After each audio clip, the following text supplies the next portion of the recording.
Ladies and gentlemen, welcome back to On the Mic with Mike, the premier business radio program around. I'm host Mike King. I appreciate you being here with me. The views expressed here are mine. I have no connection to, support, of agreement with any other host, information, or ads on the stations. I don't work for those stations. My programs just air here on a daily basis. Join me as this cutting edge show. We uplift the community and showcase RVA in a different way. The sounds you're listening to are coming from the Bat Cave. Normally, it is the ESPN studios, but we're still having some COVID-related issues. You can follow me on all social platforms at hashtag Mike King Biz, hashtag On the Mic with Mike. I'd like to thank our show sponsors, Tom Showed You the Credit Card Guy, Andy Taylor with Junk Luggers, and our good friends over at Shor Fundraising Strategies. Good friend Annette Shor. There's more to this when we get down the road a little bit. So On the Mic with Mike, you're coming to you from ESPN Studios. That's 5 to 7 a.m. daily, as well as The Choice, 105.3, that's Gospel, and International Business Growth Radio. On the Mic with Mike, everyone knows me. I don't talk sports that much. That's why we bring to you Women Speaking Sports RVA. But I am a business-ish show. But today, we rolled out the red carpet for the Director of Sales, Rachel Shor. Rachel, welcome. Welcome. Thank you. Excited to be here. All right, excited to be here. So full disclosure, you are friends of the family here. You guys are the sports championship winning rings family. So this is Nathan and Annette Shor's daughter, Rachel. Welcome again. Thank you. Now that we've done the proper introductions.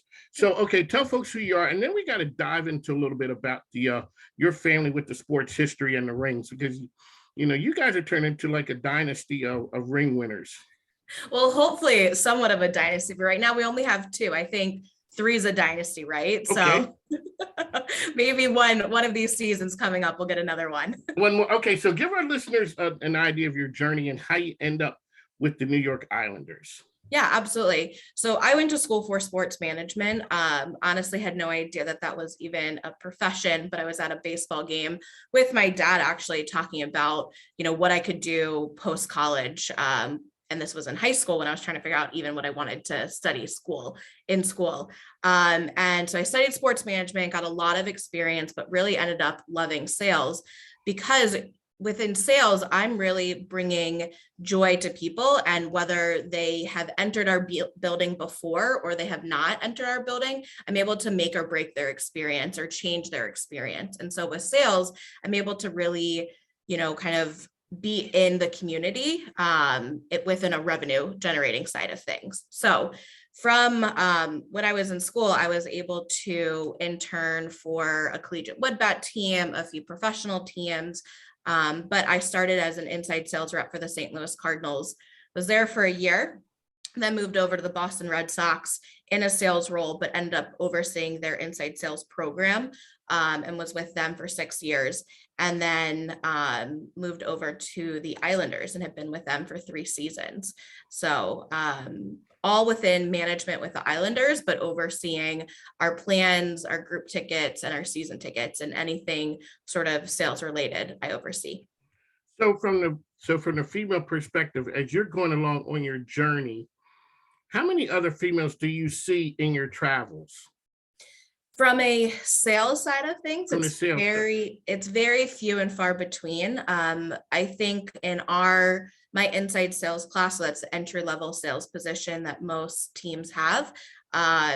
Probably, I think I was fortunate, maybe we had 6 females in that class out of a class of 15. So it was a pretty good sort of draw, but a lot of them end up moving to service or events. Probably 2 end up staying in sales. And so I think a lot of times sales can really scare females away, because they do have to be dominant. We do have to sort of put our foot down and relate to the customer, but also give a recommendation. I think a lot of times we really want to be sort of that warm, nurturing side of things, which, society makes us kind of feel like we need to be. And with sales, it's hard to sort of bring those 2 together, and can scare females away. But what we really try and do is show how sales is great, and how you can be a successful female within it.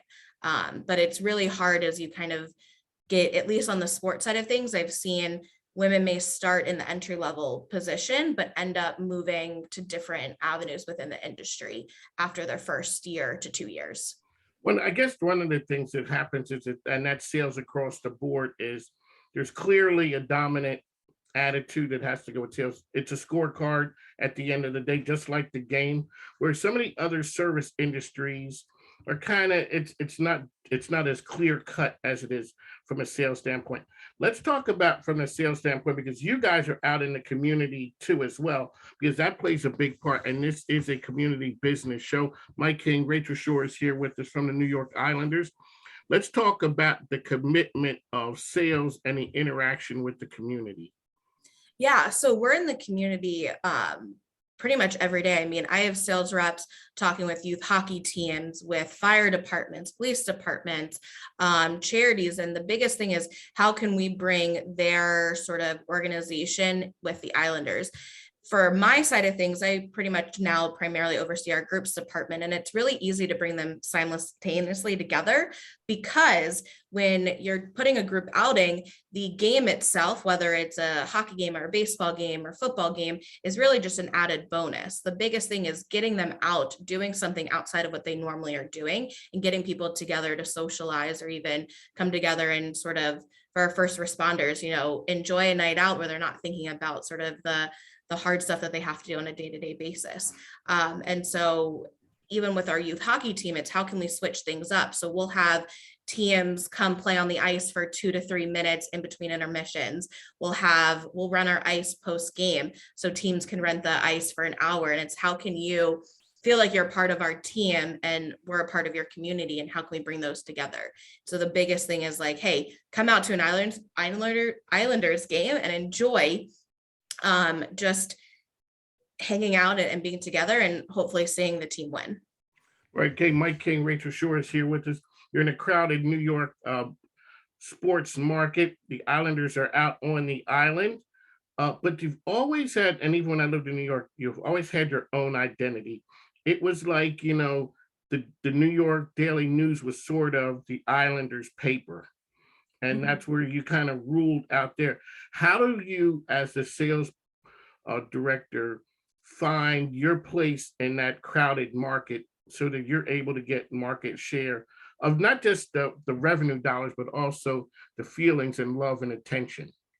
Yeah, I think a lot of people forget that Long Island itself has 7 to 8 million people on it. Yes. So we as much as we are trying to get the New York market and other boroughs out there to the island, we can really say, all right, we are a local team. We can lean on our local fans and not have to sort of branch out. With that being said, yes, New York has a lot of really great teams and a lot of teams in the area, but we're not competing against each other. At the end of the day, people are going to choose to come to an arena because of the experience that you give. And so what we really try and do is we built a brand new arena at Belmont Park, UBS Arena.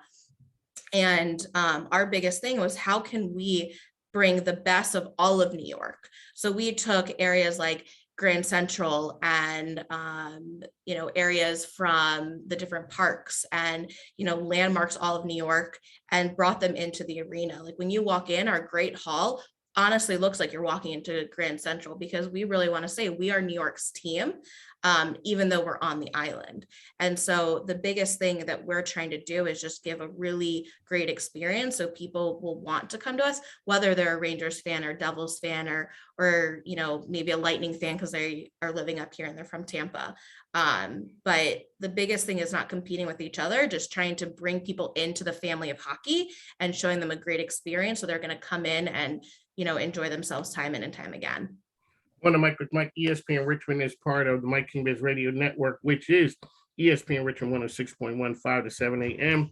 The Choice 105.3, that is every day from 2 to 3, and International Business Radio. We talked to the best and brightest today. We're talking to Rachel Shor, who is with us, who is the director of sales for the New York Islanders. What's the difference between New York Islanders, New York, and Boston, and organizations there? Yeah, so both are fabulous organizations. And the biggest thing that I always say is, when I go and look for teams, I really look for like the leadership and making sure the leadership is great, because I think that's most important for teams, not so much the brand. But what's really great about Boston, New York is they're really passionate. So not only do we have really great teams, really great brands supporting us, we have really passionate fans. And so people are going to come out whether we win or lose. And it's really just trying to say, okay, hey, we lost, but did you have a good time? And their answer always is going to be yes. And so I'm like, great, then listen, I care what happens on the ice, but I just want you to have a good time and let me control what we can control, which is your excitement when you come out to the game. And I've seen that consistently in Boston and New York, that you can sort of pull back the emotion of winning and losing and really say, well, did we do everything we could, for you to have a great time? But it's great to have passionate fans, because when you have passionate fans, it means they're going to want to come out whether you're winning or losing. So I've been very fortunate to be in two really great markets. From a sales standpoint, is there any difference between selling hockey and selling baseball? No, there's really not. You don't care, it doesn't matter. I always tell people every day, like, at the end of the day, the objections are honestly the same: too many games. And I always laugh because I came from baseball where it was 82 games and people would tell me too many games. And now with hockey, it's 42. And I'm like, what do you mean too many games? I was able to sell a full season for 81. But people are going to have objections no matter what. And I think the biggest thing is trying to understand, Mike, why do you want to come out? Why do you want this plan? Why do you want to be a part of the team and sort of our dynasty? And once you find out the reason why, you're able to then pinpoint what's perfect for the client. And I always pitch to my reps, like, pitch what works for them, give recommendations, but don't just try and go to the most expensive and the biggest product, because at the end of the day, you need to listen to your clients, and that's what's going to make the sale, because we don't have any money from them right now. So if we can pitch the product that works for them, then we're going to get revenue in, and we're going to get that long-term revenue as well. So the backdrop behind you shows that the stadium. And Yes. so when we look at that right there, you guys just opened a stadium. What does that mean from a revenue standpoint, even from when we're talking to you as a salesperson? Let's talk about what that means, that, hey, we got this new shiny thing right there. What does that do for the sales process? Yeah, we had a very unique time during COVID. So we actually opened November 20th of this season, or this year. Congratulations. Yeah. Thank you. And so we had a year and a half that we were trying to sell. But if you think about it, that year and a half was right in the smack of COVID. And so we had great owners that were like, all right, how can we make sure our building for the 21-22 season is sold out and has the energy that we wanted, pre-COVID. And so we were able to really put a lot of attention on, are we bringing in the right reps? Do we have everything we need? And so we were able to really make sure that we talked to all of our fans about this season. What was great too is that because we're so passionate and we had a brand new arena and people were excited for it, we're able to say, Mike, I know times are tough, but don't you want to be a part of this? There's never going to be another time where you're going to be able to look at an empty arena and pick your seats. And so we really leaned into sort of the awe of, like, you literally could walk in, and when you are picking your seats, you have 700 seats to choose from. You have 500 seats to choose from. Our next season, when we start to sell, which will be coming mid-March, when we go on sale for next year, we're not going to have that sort of availability where we can really say, Mike, where do you want to sit and where do you see your seats being for the next 50 years? And people sort of build that emotional aspect of, like, wow, I'm going to sit here. My kids are going to sit here. My future grandkids are going to sit here. Maybe my great grandkids are going to sit here, and sort of build that generational sort of, like, emotion of, these are our seats for life. There you go. Mike King, Rachel Shor is here with us. Alrighty, so I'm out and about, and I tell somebody says, what are you doing? I have a radio show. People do a double take, like, excuse me, you do what? You have a radio show. So you're out and about, and the person says, so tell me, what do you do? And you say what you say. What's the look on people's faces? Like, what happens then? They're like, everyone's like, wait, what? And exactly. I'm always like, yep, I work for a hockey team. I manage our sales department. A lot of people think it means merchandise sales.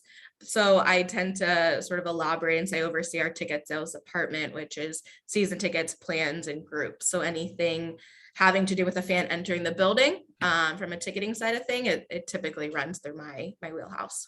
So when a young girl is out there, you see a girl and she wants to go into sports. Well, what does it do when she looks at you? It's like, wow, this is somebody who's doing, you're living a dream. A lot of people, everyone, well, not everyone wants to be involved in sports. You're there every night. You're there when the magic happens. What do you tell a young girl, young boy who wants to go into the sports management side of it? Because everybody can't be on the ice, everybody can't be on the diamond or the hardwood, but you have an opportunity to go in something that has an impact and you're around the game a little bit. Can you talk to that for a second? Yeah, absolutely. The biggest thing that I tell people, whether it's a female or a male looking to get in the industry, is understanding why they want to be in it and having a really good support system. I've been very fortunate throughout my career that I have some really good friends that are still in the industry, and we can lean on each other during good times and bad times. And, even during COVID, I was able to lean on them. And, it was a scary time, within sports itself. I know the whole world, but within sports, we're not a necessity. At any point, our teams could have gotten rid of us because there are enough people out there that want to come work in sports that when they're ready to go, they're going to have a pool to hire. And so having a support system to lean on is super important. I actually answer pretty much any LinkedIn message of any college kid that reaches out that wants to talk to me about trying to get in the industry. I'll take time to talk to them because our industry is really about networking. And so it's making sure that you find really good connections. You find people that are here to help support you. And I think that's the most important thing with sports. The other caveat, which I mentioned, is understanding why you want to be in it. At the end of the day, it is a business. I can tell you this season, I've been to probably 19 hockey games and I've watched maybe 5 minutes of the actual game. And so it's understanding that you're not going and being a fan and sitting in the seats. So if that's what you want, then don't get into the business, which is fine. And it's okay to understand that. But if you want to be involved in it, and you want to talk with the fans and enjoy sort of feeling the game through them, then this is the industry for you. And you can do it through sales, community relations, marketing, analytics is really big, operations from either a ticketing side of thing or a building side of things. It's really endless. And so I think at the end of the day, it's trying to understand why you want to be in it. Is it because it's cool, or is it because you want to continue to bring joy to people through sports? One of the things we always talk about, so you're saying, could you touch on some of the areas that people would be shocked that there's opportunity? Like you said, people don't, oh, you're in sales. Oh, you sell me the jerseys and the trinkets and all those things. Can you touch on some of the ideas of areas that people would be shocked that there are opportunities in for young people to go into? Yeah, I think analytics is a really big one of them. And I'm not talking about the hockey or even baseball or, like analytics for the players. We do a lot of analytics for our business, and are we, hate to say it, but targeting the right people? Are we, is our pricing correct? Are we being competitive in the market when it comes to that pricing? Do we have enough areas that we're allocating for our single game tickets, our plans, and our groups? So analytics is really big. And honestly, that's what I deal with probably 80% of my day, is trying to figure out with our analytics team, are we doing the right thing to make sure my sales reps are successful and calling the right people? Because there's always strategy. I always joke with people, they're like, oh, I get a lot of calls, from sports teams. I'm like, well, do you go to games? Do you, engage with our website? Are you on our email list? Because at the end of the day, we're only calling people who are fans of the team. We're rarely calling someone out of the blue from a phone book that has no idea who the Islanders are. And so I think when people think analytics, they think, oh, I'm going to go to the hockey side of things and be on the analytics of the players. But analytics is really important from a business standpoint. So people don't think about that. And I think that's a really growing market. When you went for sports management, what did they teach you there? Like, and is it applicable of what when you're out in the field? Did they really teach you what it takes to be successful in the field? Yeah, I mean, I think college is really important, or education in general is really important. But I don't think realistically any degree, probably outside of like accounting, medicine, maybe law, really teach you every skill set that you need to do your job correctly. I think that's what internships are for and learning on the job. With that being said, I do think I learned a lot in school. I think I learned, they really taught us what sale, like the business side of sales is. So I decided to go to a school where our sports management degree was really in line with our business degree. So I was taking sports business law, where if I got a business degree, I'd probably just be taking business law. So I was able to look at the lens of the law through sports. I learned about contracts and how if a 16-year-old signs a contract, it's going to be voided because you need to be 18. So her and her parent needs to sign it.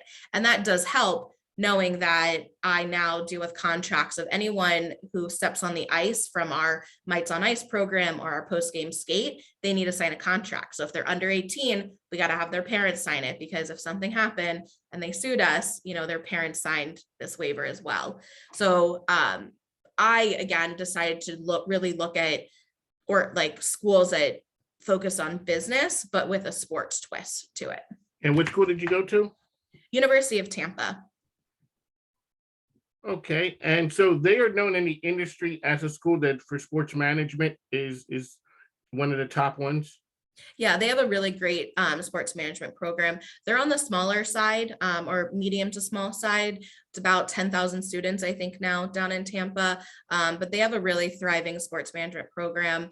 We actually have a sales rep that was working with us, now working with the Yankees, that we hired from there. And they have a lot of really successful individuals in the industry from that program. All righty, we got Rachel Shor, who's with us, Mike King. This is ESPN Richmond 106.1.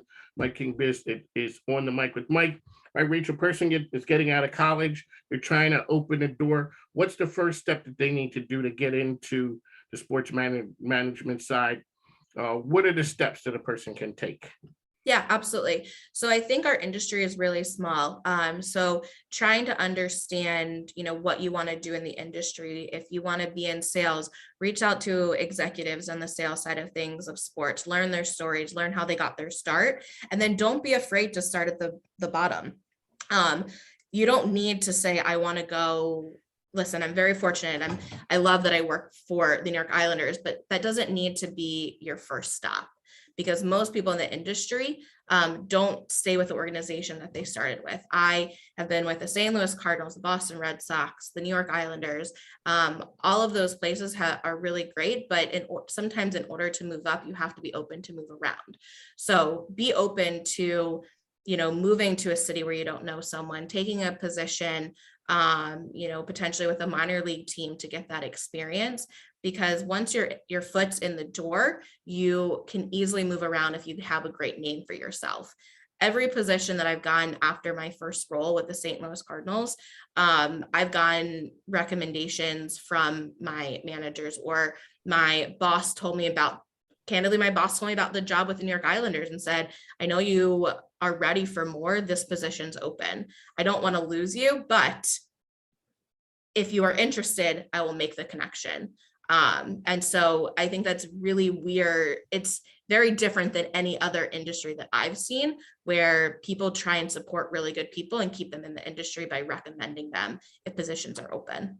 All right, Mike King, Rachel Shor. This is the important part of the program.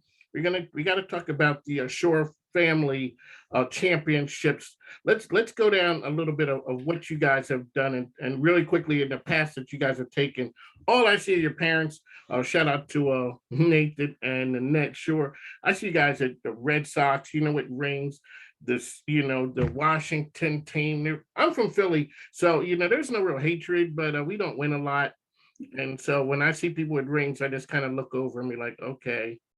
Yeah. So my brother actually is in the industry as well. He works for the Washington Nationals. So it was very interesting. In 2018, the Boston Red Sox won. So I was with them, was fortunate enough to get a ring as well. And then in 2019, he was able to experience it as well and get a ring. But what's great is I actually was with the St. Louis Cardinals in 2013 when they won the National League Championship. Although they ended up losing to the Red Sox in the World Series, I got a ring from them as well. So it was really great to be able to experience both sides, winning and losing. Obviously, winning is a lot better. And so when my brother was going through it, I was able to kind of say, hey, like, no matter what happens, you made it. Not all teams make it. You're one of two in the championship. Enjoy this moment. Enjoy the experience, because not a lot of people get to experience from a player side of things, or even from a front office side of things. People could go their whole career without experience what a championship run feels like. But both of us ended up champions back to back, which is nice. I am from Philly, so I know what whole careers look like without getting anywhere near a championship. Mike King, Rachel Shor. Rachel, how can people find you out there? So they can find me on LinkedIn, Rachel Shor, SHOR.